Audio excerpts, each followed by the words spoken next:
Good evening दोस्तों। आज हम विचार करने जा रहे हैं कोहलबर्ग की थियरी का।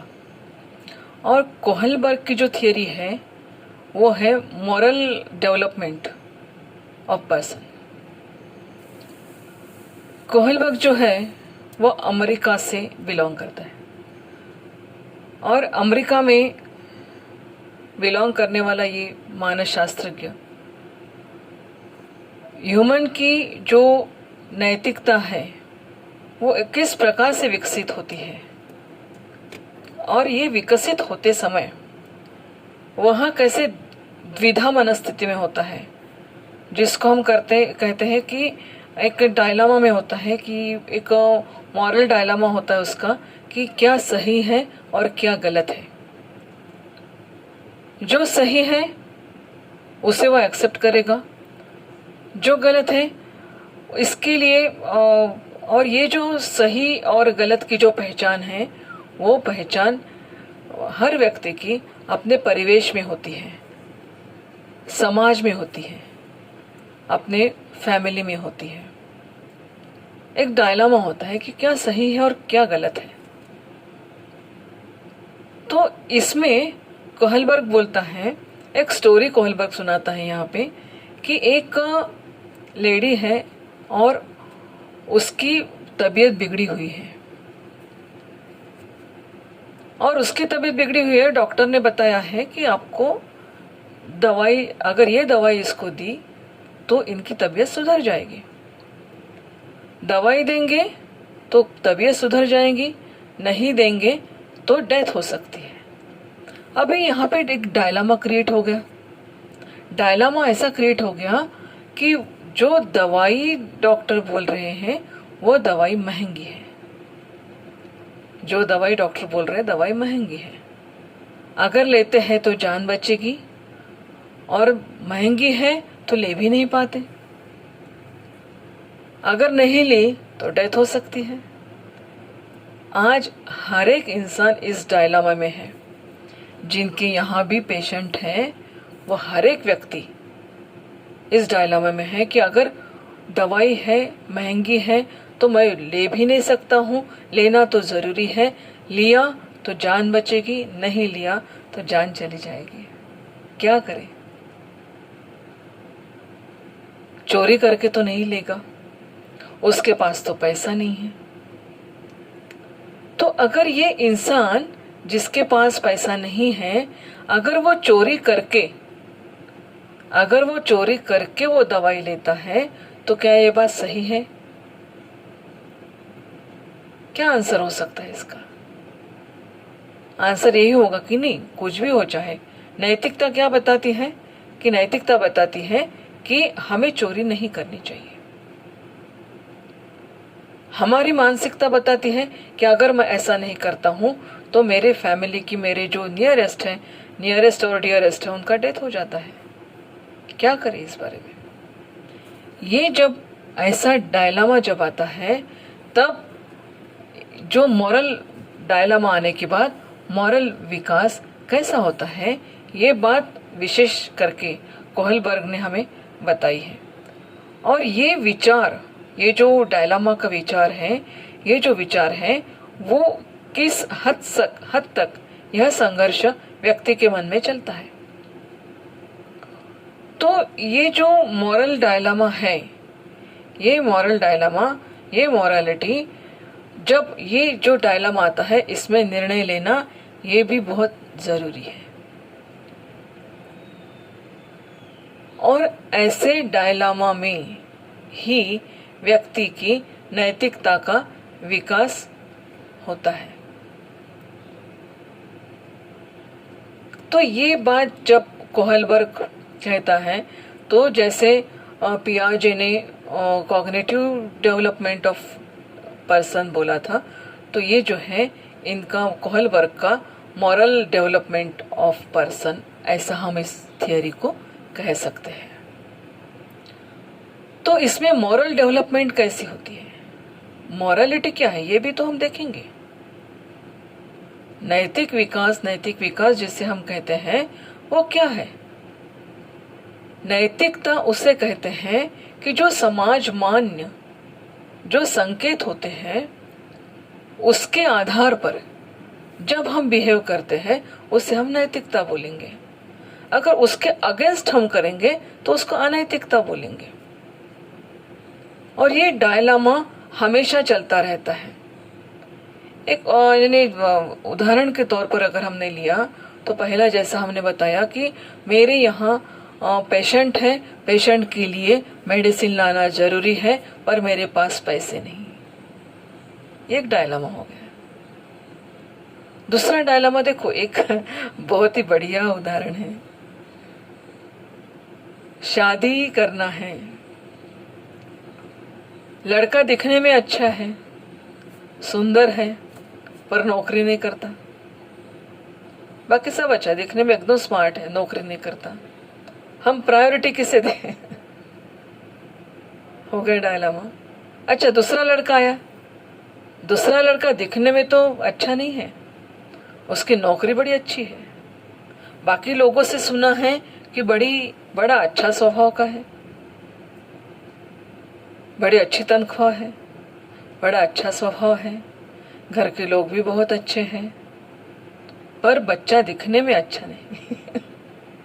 लड़की बोलती है ना, हम नहीं करेंगे ऐसे बच्चे से शादी जो दिखने में अच्छा नहीं है। अम्मा हम तो इतने सुंदर है दिखने में, अब हमारे लिए ऐसा क्यों लड़का ढूंढ रहे हैं? अम्मा बोलती है बेटा लड़का कमाता अच्छा है, उनके यहाँ के लोग अच्छे हैं, ये तो सब दिखावा है, सुंदरता तो पूरा दिखावा है। क्यों ऐसा सोचते हो आप? डायलामा आ गया। और ये डायलामा जब आता है तब हम कौन सा डिसीजन लेते हैं, इस पर हमारा लाइफ का पूरा आगे का जो हमारा डेवलपमेंट है वो डिपेंड होता है। अगर हम सोचेंगे नहीं है तो नहीं है, उसको नौकरी नहीं है तो नहीं है, दिखने में तो अच्छा है, अरे हाँ है दिखने में अच्छा, तो सुंदरता कितने दिन तक टिकने वाली है? चलो समझो सुंदरता है तो हमने उसको एक्सेप्ट भी कर लिया, और आगे चल के ऐसा हुआ कि कुछ घर में कुछ कर रहा था और कुछ फेस पे कुछ आ गया और उसकी सुंदरता भंग हो गई, तो ये क्या ये सुंदरता टिकने वाली है जिसको हम चाहते थे? तो ये डायलामा हो गया। और हमारे लाइफ में पल पल ये डायलामा होता है। टू बी और not to be, that is the question. To be और not to be, that is the question.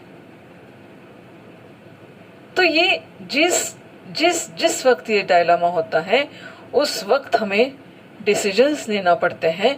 पर ये डायलामा कौन से रूप से हमारे सामने आएगा, किस रूप में हमारे सामने आएगा? ऐसा नहीं कि हर पल हमारे ही सामने आएगा और हर पल हमारे ही दृष्टिकोण से डायलामा आएगा। उसके लिए भी हर एक स्टेज होती है, वो स्टेज में वैसे ही डायलामा आएगा। देखो आज हमारी जो स्टेज है, हम है 20-25 साल के। 25वें साल में हम पर कोई कुछ बातें नहीं थोप सकता है। हमें कोई ऐसा नहीं बोलेगा कि मैं आपको थप्पड़ लगाऊंगा अगर ऐसा बात करेंगे तो।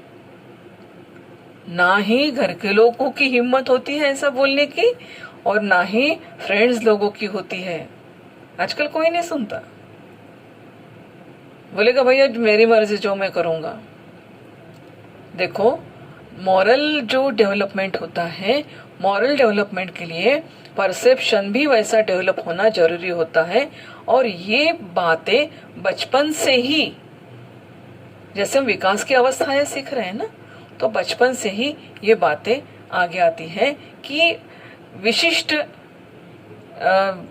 एज में अपना डेवलपमेंट कैसा होगा, मॉरल डेवलपमेंट कैसा और किस चीज से अफेक्ट करेगा। क्योंकि आपको पता है जो भी हमारे इर्द गिर्द जो भी घटनाएं हो रही है उसके आधार पर हम कुछ डिसीजन ले रहे हैं, उसके आधार पर हमारे कुछ डायलामा क्रिएट हो रहे हैं, और डायलामा क्रिएट होने के बाद भी हम ऐसा डिसीजन देंगे जो हमारे लाइफ के लिए अच्छा रहेगा। जैसे हमने अभी बताया, हमने लड़की का उदाहरण बताया। अगर लड़का है तो लड़का बोलेंगे भाई लड़की मुझे सुंदर ही चाहिए, गोरी ही चाहिए। भैया तू काला है तो गोरी लड़की कैसे तेरे साथ शादी करेगी? गोरी लड़की नहीं सोचेगी हमको भी हमको भी गोरा लड़का चाहिए, ऐसी बात नहीं है। फिर माँ बोलती है कि बच्चों का, लड़कों का सौंदर्य नहीं देखा जाता, उनका कर्तृत्व देखा जाता है। बेटा तू तो इतनी सुंदर है, होने वाला हमारा दामाद कर्तृत्व से बहुत सुंदर है, शादी कर ले। डायलामा हो गया। फिर अभी माँ उसको धमका नहीं सकती, पिताजी उसको धमका नहीं सकेंगे। पहले वाला अगर जमाना होता तो धमका भी लेंगे, आज नहीं धमका सकता कोई। फिर पापा बोलेंगे कि देखो आपको जो अच्छा लगे आप सोचो। फिर लड़की आ गई, फिर लड़का आ गया डायलामा में, सुंदर लड़के से शादी करूं या जो मेरे माहौल में जो एडजस्ट हो सके उससे मैं शादी करूं। तो एज कौन सी है? 25th एज में ये अगर डायलामा आता है तो वो क्या सोचेगा, उसका मॉरलिटी उसको क्या अलाउ करती है, ये बहुत बड़ी चीज है। और ये मॉरलिटी जो डेवलप हुई है वो तो बचपन से हुई है, और बचपन के संस्कार के कारण से ही तो वो अभी डिसीजन ले रहा है।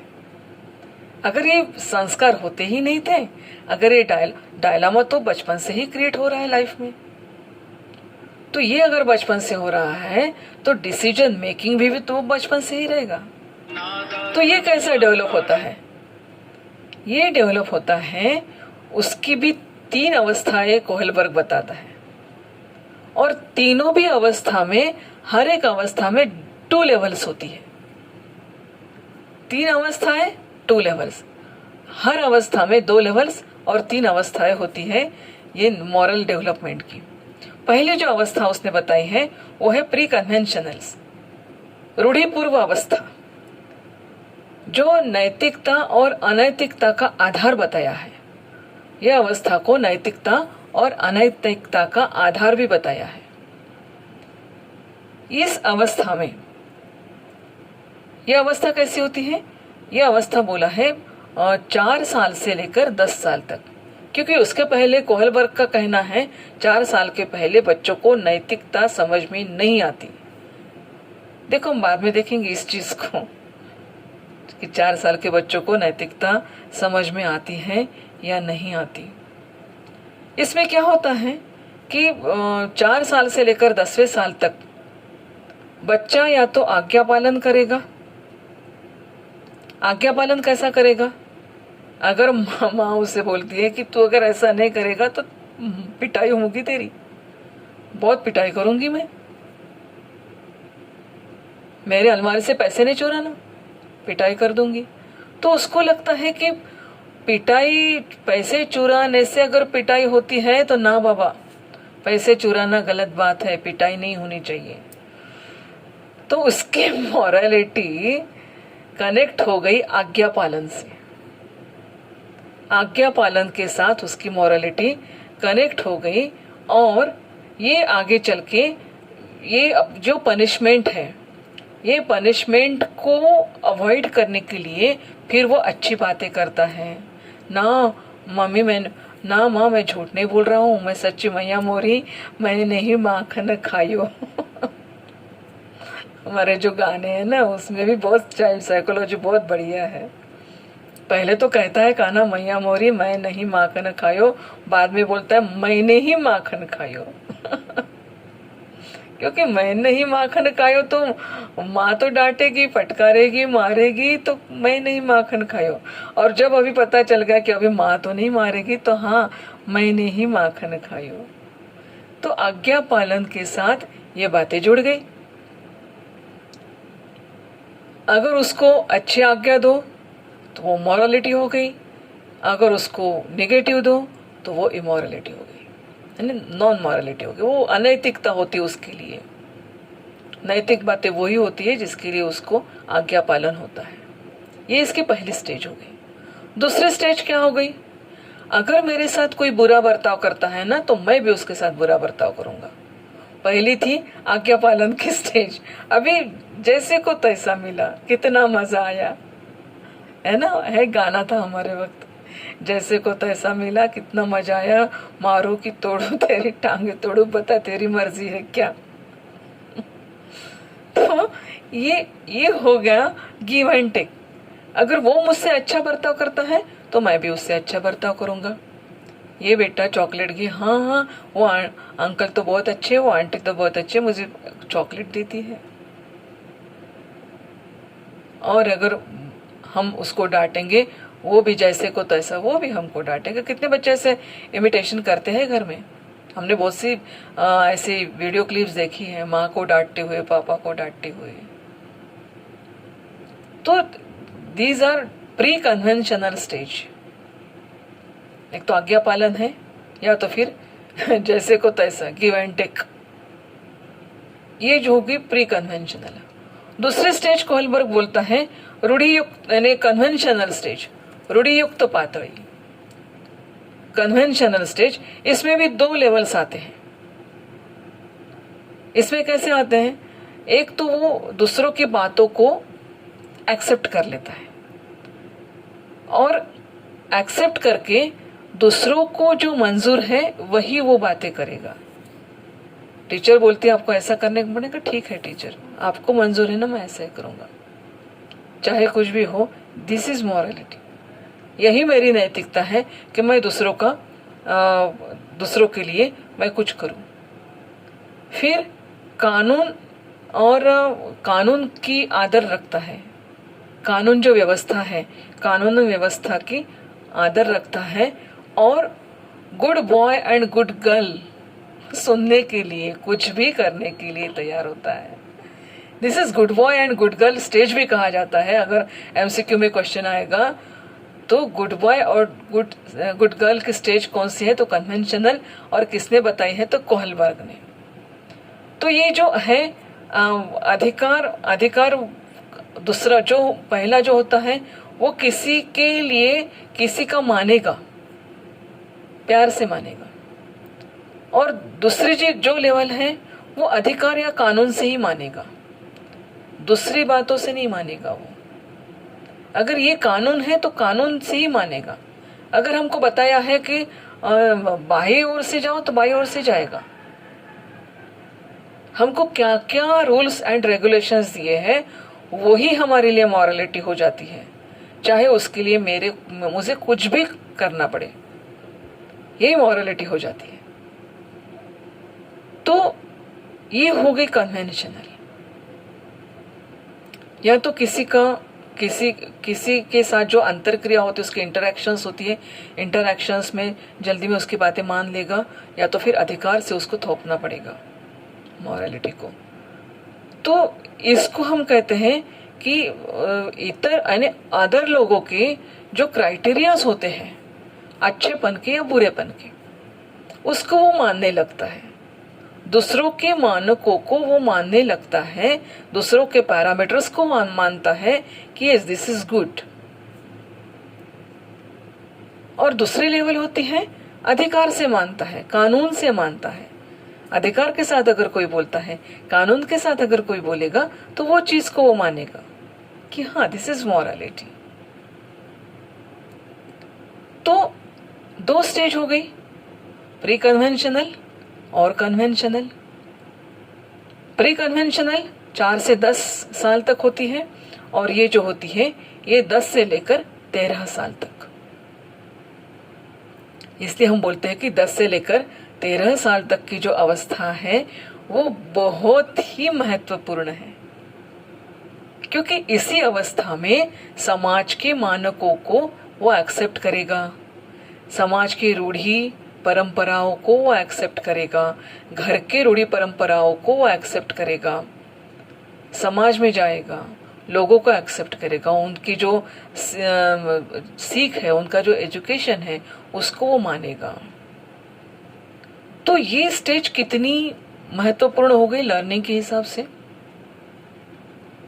लर्निंग के हिसाब से 4 से 10 जो प्री कन्वेंशनल स्टेज है, it is base of learning, it is base of morality, क्योंकि इसमें ही वो सीखता है प्री कन्वेंशनल में कि ने आज्ञा पालन क्या होता है, और इसी एज में वो एरोगेंट भी बन सकता है, इसी स्टेज में वो आज्ञाकारी भी बन सकता है। दोनों भी चीजें हो सकती हैं। और 10 से 13 साल तक this is the stage of adolescence. और हमने देखा है कि adolescence is a stage of stress and strain. बहुत नाजुक अवस्था है बच्चे की। किसी के ऊपर भी विश्वास हो जाएगा, किसी को भी मानने लगता है, दोस्तों को मानने लगता है। हम जब छोटे थे तो एक सीरियल आती थी, नई दुनिया नई दिशाएं, उसका नाम था नई दिशाएं। और वो सीरियल का थीम ऐसा था कि एक बहुत अच्छे संस्कार से बच्चा है, घर के संस्कार बहुत स्पिरिचुअल संस्कार है उसके घर के, और ऐसे स्पिरिचुअल संस्कार से जब बच्चा सिटी में आता है पढ़ने के लिए और चकाचौंध हो जाता है, वहाँ के रहन सहन, खान पान, चलने का तरीका, उठने का तरीका, बैठने का तरीका, सब वो चकाचौंध हो जाता है। और उसको लगता है यार यही तो असली लाइफ है, मेरे छोटे गांव में तो ये सब कुछ नहीं मिलता मुझे, और ये इतनी अच्छी लाइफ है, इतनी सुंदर लाइफ है, कुछ भी हो चाहे मुझे ऐसी लाइफ को जीना है।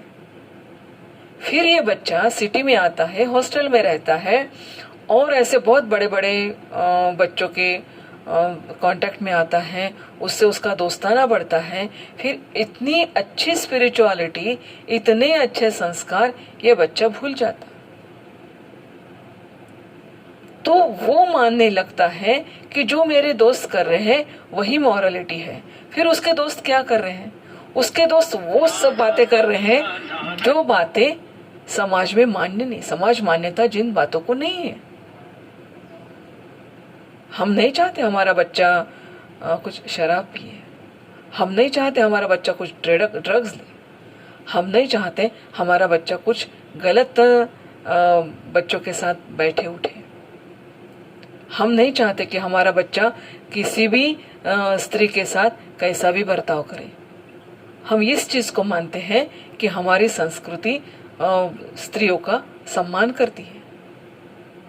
मगर ये बच्चा जब सिटी में आता है तब ये सब पूरी बातें भूल गया और अपने दोस्तों के साथ ऐसा बन गया कि हम सोच भी नहीं सकते कि पहले ये बच्चा कैसा था, अब ये बच्चा कैसा हुआ।